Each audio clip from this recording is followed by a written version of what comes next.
말씀 한마디로 만남에 대한 이야기죠. 그렇죠? 남편과 아내가 만납니다. 만남이 중요합니다. 인생에 있어서 사실 만남이 전부죠. 누구를 만나느냐에 따라서 달라지기 때문에 그렇습니다.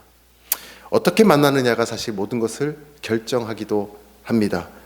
우리가 선택할 수 있는 만남이 있고 선택할 수 없는 만남도 있어요.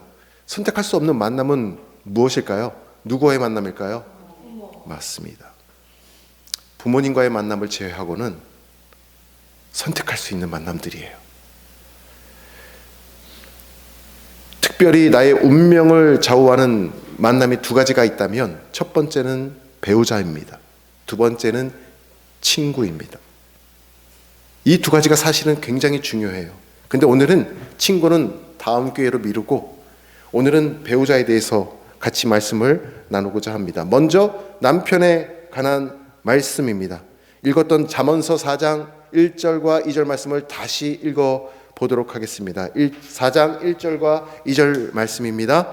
아들들아 아비의 훈계를 들으며 명철을 얻기에 주의하라. 내가 선한 도리를 너희에게 전하노니 내 법을 떠나지 말라. 오늘 이 말씀을 보니까 자녀들에게 아버지의 훈계를 듣고 명철을 얻기에 주의하라라고 들려주고 있습니다. 오늘 이 말씀을 제가 읽는데 마음에 두려움이 딱 임하더라고요. 왜냐하면 아비의 훈계를 내가 자녀들에게 지금 잘하고 있는가, 말씀을 전하기 전에 먼저 한 번 더 떠오르게 되었습니다. 아버지가 된 지금 과연 나는 자녀들에게 훈계하고 있는 아버지인가 하는 생각 때문에 그런 마음이 들었어요. 여러분의 남편은 어떠하십니까? 자녀들에게 훈계하는 남편입니까? 올바르게 하나님의 말씀을 가르치는 아버지이십니까? 그대로 훈계를 잘 받고 신앙 안에서 잘 양육되고 있다면 오늘 이 시간 하나님께 감사하시는 저 여러분 되시기를 소망합니다.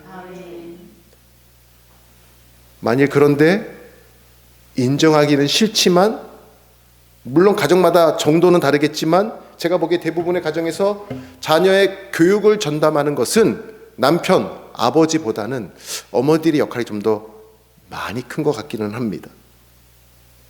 그러니 자식들이 아버지의 훈계를 듣지 않는 것보다도 자식을 훈계하는 아버지 자체가 거의 요즘은 없는 현실인 것 같아요. 이게 오늘날 우리의 가정의 문제인 것 같습니다. 그러나 성경은 뭐라고 말씀합니까? 분명히 아들들아, 자녀들아, 아버지의 훈계를 듣고 명철을 얻기에 주의하라 가르쳐주고 있어요. 2절에 보니까 선한 도리를 어디서? 아버지의 훈계로부터 얻게 된다라고 이야기해주고 있습니다. 그래서 더 두려운 것 같아요.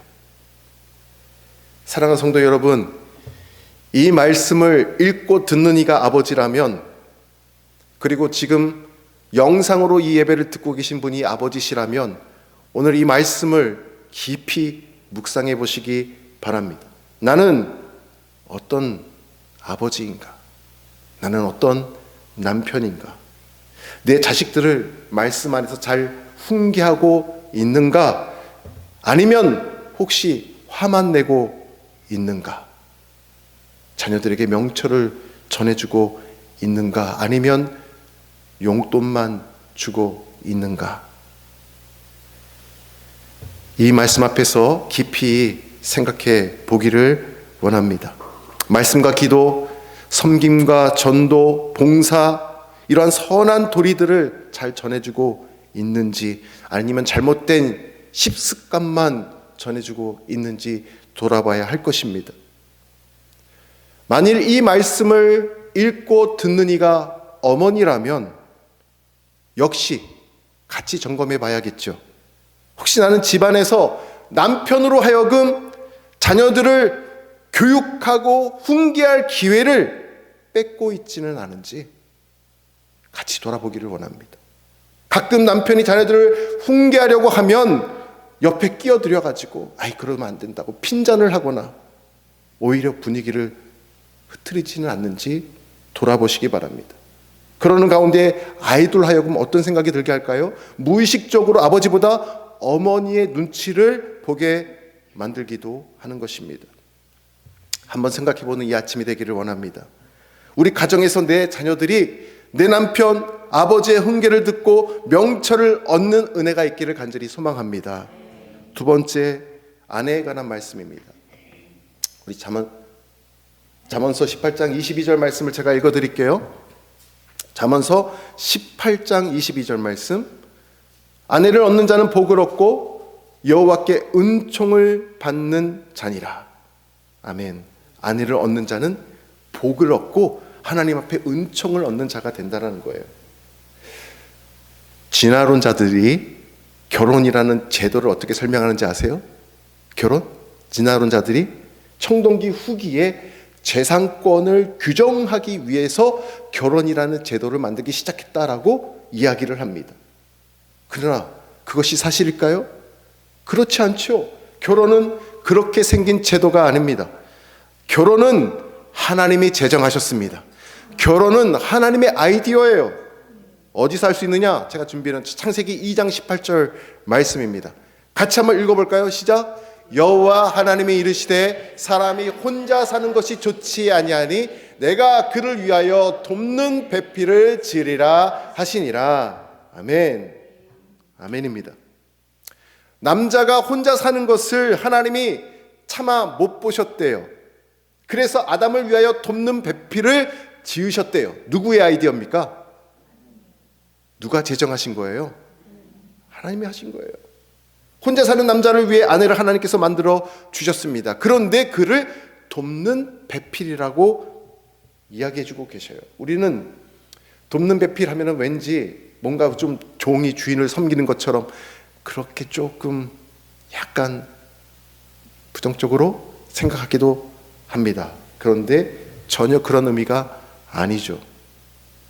여기서 돕는다라는 저 원어 헬라어는 성령께서 우리를 도우신다 할 때 그 돕다라는 원어하고 똑같이 쓰이는 단어가 돕는 배필이에요.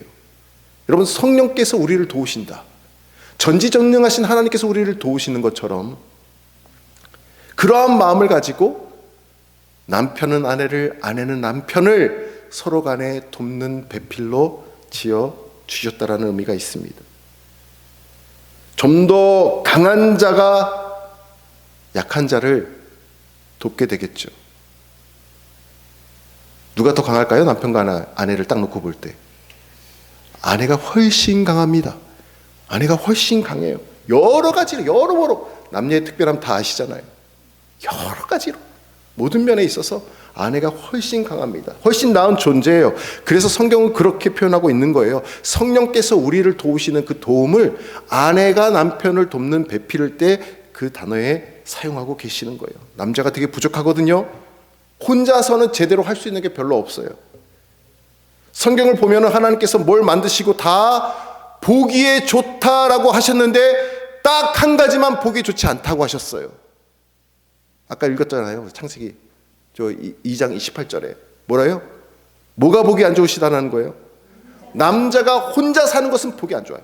창세기 1장 2장 천지를 창조하실 때 다 보기에 좋으시다, 보기에 좋다, 보기에 좋다, 심히 좋다 하셨는데 딱 안 좋다라고 표현한 게 이 대목이에요. 남자 혼자 사는 거 참 불쌍합니다. 그래서 마치 성령의 교회를 도우듯 남편의 부족함을 아내 보고 채우라고 하나님께서 선물로 주신 거예요. 선물로. 지금 일터에 계신 남편분들이요, 그리고 영상으로 예배하시는 남편분들이요, 아내가 하나님께서 주신 하나님의 선물임을 꼭 기억하시기 바랍니다. 아멘. 아멘입니다. 제 주위에 어머니가 최근에 소천하시고 혼자 사시는 아버지를 둔 가정이 있어요. 이렇게 바라볼 때 너무나 안쓰럽고 너무나 딱합니다. 아내의 존재를 그 무엇도 채울 수가 없어요. 홀로 독과하시는 아버님, 연로하신 그 아버님은 어떻게 대체할 수가 없는 거예요. 그 아내의 자리를. 제일 어리석은 남자가 누구입니까? 자기 아내를 소중히 여기지 않는 남편입니다. 그렇다면 제일 지혜로운 남자는 누구일까요? 자기 아내를 소중히 여기는 남자입니다. 근데 대한민국 이상하게 옛날부터 막 아내를 귀하게 여기려고 하면 뭐라고 불러요? 팔불출이라고 놀려요. 참 이상해. 그러면 안 돼요. 그렇죠? 아내를 귀하게 여겨야 되는데 막 놀려요. 아내를 소중히 여기시고 최선을 다하여 잘 대해주시기를 주님의 이름으로 부탁을 드립니다. 이곳에서 저만 잘하면 돼요. 아멘입니다. 네, 맞습니다. 그런데 잠언서 19장 14절 말씀을 한번 보십시오. 네, 잠언서 19장 14절 말씀 같이 읽겠습니다. 시작. 집과 재물은 조상에게서 상속하거니와 슬기로운 아내는 여호와께로서 말미암느니라. 아멘. 너무 좋은 말씀이네요. 혹시 이곳에 아직 결혼하지 않는 분들 계시면 배우자를 위해서 꼭 기도하시기 바랍니다. 아멘이에요. 네, 자녀들 위해서도 기도하셔야겠죠. 여기까지 듣고 우리 어머님들, 우리 자매님들, 성도님들 너무 좋으시죠? 자만에 대해서 이렇게 슬기로운 아내에 대해서, 그렇죠? 부족한 남편에 대해서, 돕는 배필로서 이런 것들을 구구절절 계속 설명해 주고 계십니다. 그런데 이제 후반부로 갈수록 어떤 말씀이 있느냐? 짜잔! 잠언 19장 13절 말씀을 눈으로 잘 따라 보시기 바랍니다. 미련한 아들은 그의 아비의 재앙이요 다투는 아내는 이어 떨어지는 물방울이니라. 21장 19절. 다투며 성내는 여인과 함께 사는 것보다 광야에서 혼자 사는 것이 나으니라. 끝이 아니에요. 25장 24절. 다투는 여인과 함께 큰 집에서 사는 것보다 움막에서 혼자 사는 것이 나으니라. 21장 19절. 다투는 여자는 비 오는 날에 이어 떨어지는 물방울이라 그를 제어하기가 바람을 제어하는 것 같고 오른손으로 기름을 움키는 것 같으니라. 아멘이 안 나오시네요. 어떻습니까? 네. 무려 4번이나 거의 동일한 말씀이 잠언서 후반부에 반복되고 있습니다. 아내를 얻는 것은, 복을 받는 것은 맞지만 그 여인과 다투고 성내는 만약에 그 여인이 다투고 성내는 여인이라면 사실 복이 아니라는 말씀입니다. 그러니 아내분들께 부탁을 드립니다. 너무 바가지 긁지 마시기 바랍니다. 다투고 성내는 여인이 되시면 안 됩니다. 물론 압니다. 여러분의 총알 같은 속사포가 사랑하는 남편을 위한 것임을 압니다. 그럼에도 불구하고 잠언의 저 말씀을 꼭 기억하시기를 바랍니다. 그리고 이런 말만큼은 하지 말아 주시기를 바랍니다. 여보, 기분 나쁘게 생각하지 말고 내 말을 잘 들어봐. 그 말 떨어지기 전에 이미 남편은 기분 나쁘기 시작했어요. 그리고 여보, 이 말은 안 하려고 했는데 과거부터 지금까지 잘못한 것들이 쭈르르 A부터 Z까지 나오기 시작하면 이미 그 말 떨어지기 전에 남편은 마음에 문을 닫고 있어요. 여러분, 그 말들이 입에서 나오면 빨리 멈추시기를 바랍니다. 이런 말씀 꼭 삼가해 주시고 이런 것들을 참는 지혜로운 어머니들 되시기를 소망합니다. 사실 이것은 모두 다 남편이나 아내에게 해당하는 말씀이죠. 남자가 부족해요. 오죽 남자가 부족하면 하나님께서 여러분을 붙여주셨겠습니까? 오죽 부족하면. 근데 부족한 것을 계속 지적하고 왜 그러냐고 다투면 그것 또한 하나님의 뜻이 아니라는 거예요. 사랑하는 어머니 여러분, 여러분이 더 온전한 존재입니다. 왜냐하면 여성들은 뼈로 만들어졌고 남자들은 연약한 흙으로 만들어졌잖아요. 어머니들 훨씬 더 강한 분이시니까 부족한 부분을 조용히 잘 도와주시기를 바랍니다. 말로 하지 마세요.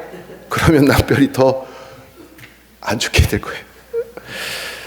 지혜의 책인 이 잠언, 여러분 눈여겨 꼭 보셔야 될 것이 있습니다. 복으로 시작하는 이 잠언, 그런데 맨 마지막은 어떻게 끝나는지 아십니까?